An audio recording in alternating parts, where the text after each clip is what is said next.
You know, right now it is the off season for the Cincinnati Cyclones. Cyclones actually hoping to get back to their winning ways this season. Sports anchor Marshall Kramsky breaks down the biggest change in this off season.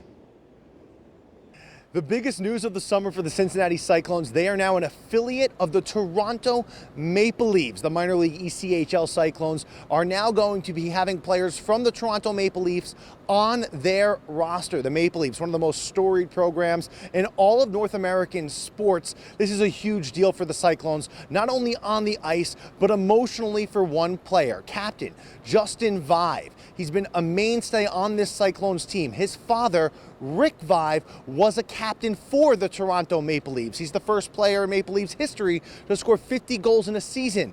I caught up with Vaive to see just how special this affiliation is. I was trying to think of how many guys I could think of, whether it be on the same team or in the same organization, that have been in that same, and I couldn't think of a lot. So it's definitely something rare that, you know, I didn't really know what to think, but it's just another thing I think down the road we could share together and, you know, talk about when we're, you know, sitting around the dinner table or whatever it is. With him, I think it's just awesome.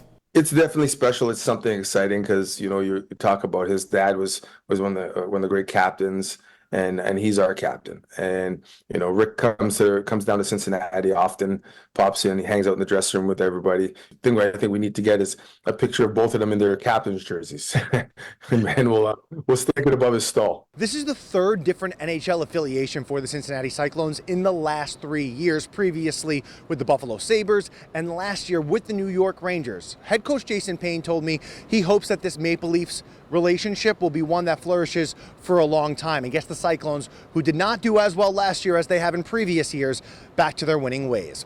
Reporting at Heritage Bank Center on the Cincinnati Cyclones, Marshall Kramsky, WCPO 9 Sports.